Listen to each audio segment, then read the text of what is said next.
Uždaroji akcinė bendrovė Telekonta savo veiklą vykdo jau nuo 1994 metų ir pagrindinės kryptis tai yra elektrotechniniai darbai, telekomunikacijos, procesų valdymas, automatizavimas, apsaugos ir priešgaisrinės sistemos. Gilinantis žymiai daugiau yra tai, kas yra susijęta su šitomis, sakykime, kryptimis. Tai yra vaizdo stebėjimo sistemos, praėjimo kontrolės sistemos, programinės įrangos kūrimas, toms sistemoms, sistemų integracija. Irgi tai labai aktualu yra šiandien, kada apjungiamas yra telekomunikaciniai sprendimai su apsaugos, duomenų perdavimu, elektrotechnikos, nuotoliniu valdymu, vienu žodžiu procesų valdymas, įvairiausių procesų valdymas ir jo automatizavimas.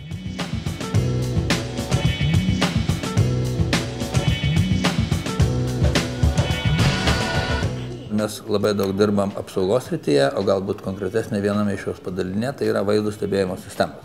Turime įvykdę nemažai projektų valstybės sienos apsaugos departamentui.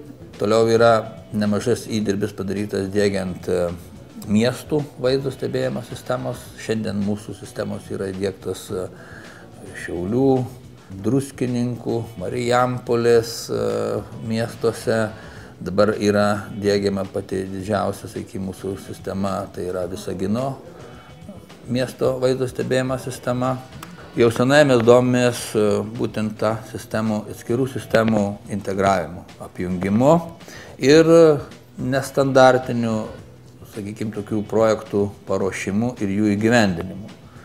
Pirmieji tokie žingsniai įgyvendinę standartinius tokius projektus, sakykime, jau buvo 1998 metais.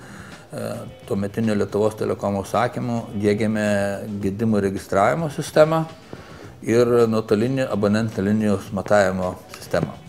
Tai tikrai buvo išskirtinis projektas, tai beveik ir buvo sėkmingai gyventas ir net ir ilgai dar buvo naudotas, kol pilnai atlikus visą telekomo sistemos modernizavimą. Aišku, buvo įdiegti šiuo metu naujesni matavimo įrenginiai, bet tai vėlgi buvo, kaip minėjau, nestandartinis sprendimas.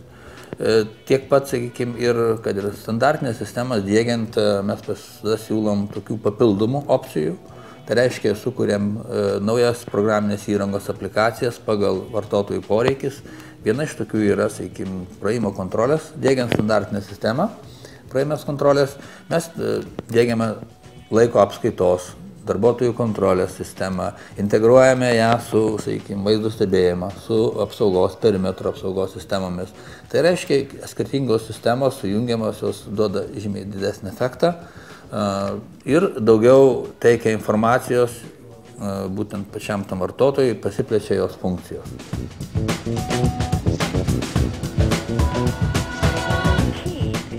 Šiandien įmonė vykdo vieną iš didžiausių savo, sakykime, tos srities projektų per visą gyvenimo laikotarpį, tai yra Klaipėdos geležinkelio mazgo, anglinės geležinkelio stoties eismo valdymo sistemos rekonstrukcija, kuri apima tiek elektrotechninės dalies rekonstrukciją, tai yra elektros tiekimas, projektavimas, įdiegimas naujas, pati eismo valdymo sistema, su jie susiję ryšių sistemos modernizavimas, iešmų be abejo šildymo sistema ir, sakykime, apsaugos sistemos, gaisrų gesinimo, vaizdo stebėjimo, priešgaisrinės signalizacijos. Tai va toks procesas, kuris jau metai laiko kaip trunka, pagrindė yra per praėjusius metus atlikti projektavimo darbai ir, sakykime, jau prasidėjo darbai pačiam konkrečiam objekte. Šį objektą turime baigti kitais metais ir bendrai jo vertė yra daugiau nei 18 milijonų litų. Dirbam prie tokių specifinių projektų. Daug sutarčių gal neturime, bet jos yra įdomios, jos yra galbūt didesnės apimties ir tai leidžia mūsų įmonei, kaip sakyti, gyventi, gyvuoti, kurti, investuoti, rinkti darbuotojus ir drąsiai žiūrėti į ateitį.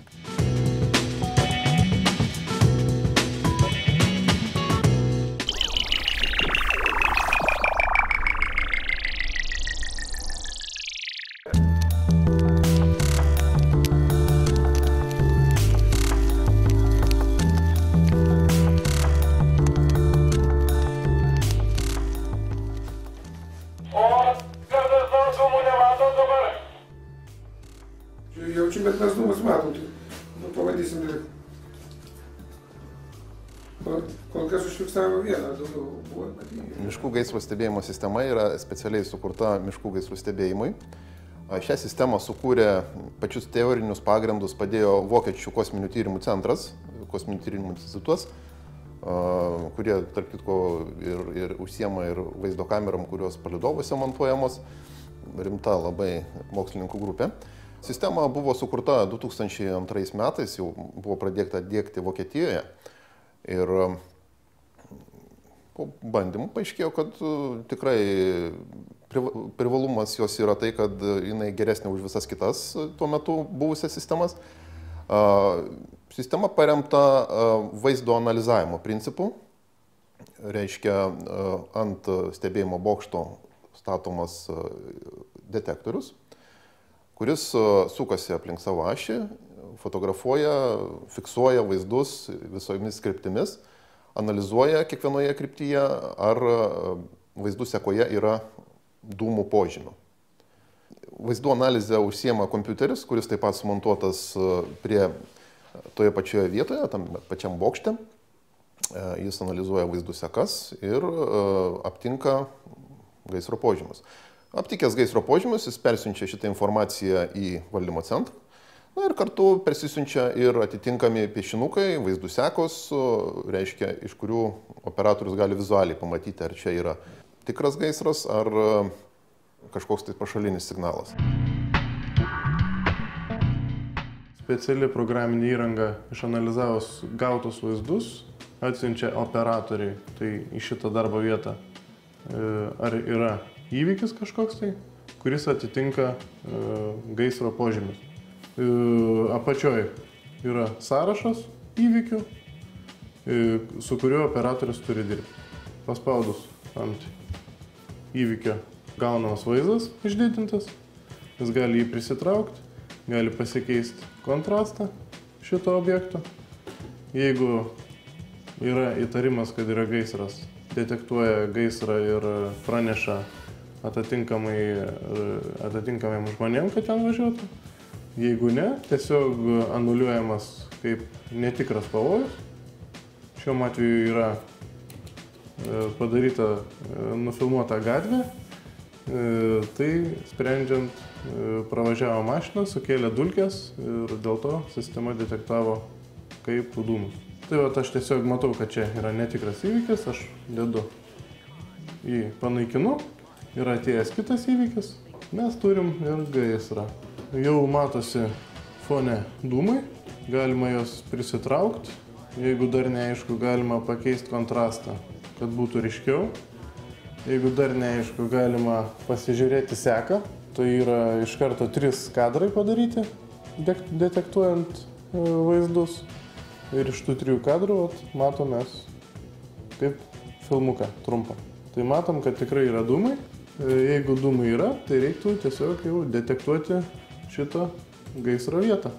Pirmiausia, reikia pasižiūrėti, ar horizontas yra vietoj. Jeigu jisai vietoj, galima detektuoti gaisrą. Pasirenkam gaisrą.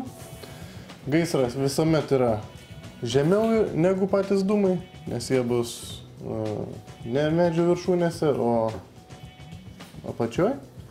Tai tiesiog visą laiką reiktų truputėlį žemiau detektuoti. Pažymėjus gaisro vietą, žemėlapyje yra atvaizduojama gaisro vieta.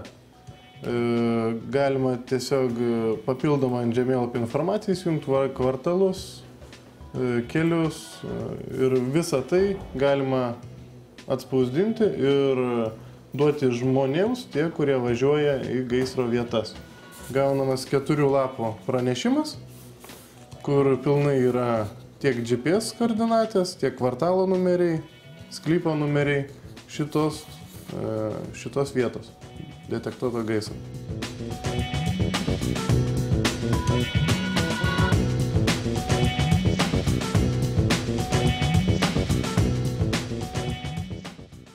Vokiečiai gamina įrangą, jinai patiekiama praktiškai bokšto ir valdymo centro įranga.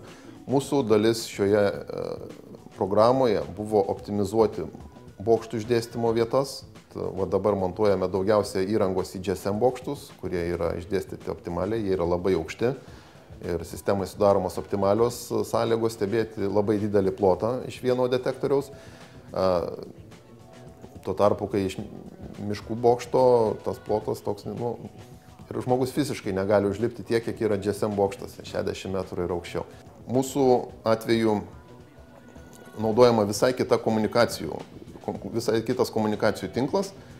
Vokietijoje labai yra paplitusios telefono linijos, ISDN telefono linijos, per kurias jie perduodavo informaciją. Pas mus dėja fiksuotos telefono linijos į miško stebėjimo bokštus tikrai nebuvo vedamos niekada. Ir tai buvo viena iš problemų, kurias mums reikėjo kaip kompanijai išspręsti, diegiant šitą sistemą. Mes pasirinkome korinį radio perdavimo ryšį. Tikrai irgi labai unikalus sprendimas, kadangi iš kiekvieno bokšto informacija gali būti perduodama ne mažiau kaip 2 kryptimis. Ir jeigu vienai krypčiai kažkas atsitinka, blogos oro sąlygos tam tikra kryptimi, tokiu atveju informacija perduodama per kitą kryptį. Naktį sistema taip pat veikia. Vienas iš reikalavimų buvo, dalyvaujant mums su generalinė miškų urėdija konkurse, kad sistema taip pat veiktų ir naktį. Ši sistema turi tokią galimybę. Reiškia, naktį vaizdo detektavimas vyksta kažkiek kitaip. Kadangi naktį yra tamsu, šiuo atveju aptinkami dūmai pagal šviesą, kuri atsispindi nuo laužo. Reiškia, jeigu yra sukuriamas laužas arba užsidega gaisras su ugnimi, nuo jo kyla dūmai ir nuo laužo atsispindėjusi šviesa yra detektuojama šio detektoriaus. Kalbant apie tai, ką galėtų šitoj sistemoje patobulinti, tokių dalykų galėtų būti keletas iš tikrųjų. Vienas iš akivaizdesnių galbūt sprendimų yra įdiegti vieningą valdymo centrą. Mes diegdami sistemą, kaip jau minėjau, diegiam korinį ryšį, visi bokštai yra sujungti su visais ir praktiškai nėra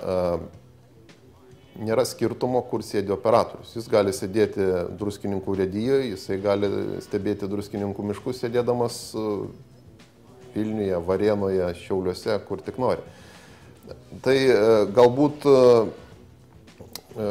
leistų kažkiek sutaupyti žmogiškus resursus, naudoti dar labiau patyrusius specialistus ir galbūt turėti daugiau specialistų, kurie galėtų tarpusavėje pasikonsultuoti.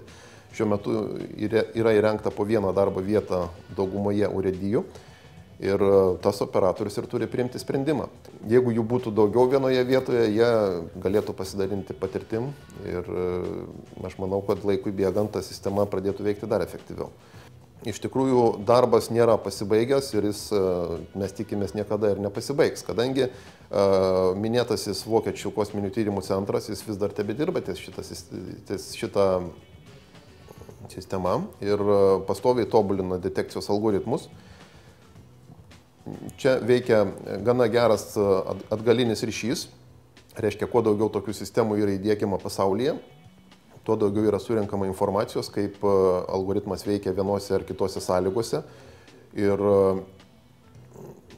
tuo geriau gali instituto mokslininkai identifikuoti, ką dar galima pakeisti algoritme, kad jisai veiktų prie tokių sąlygų ir optimizuoja šitą algoritmą.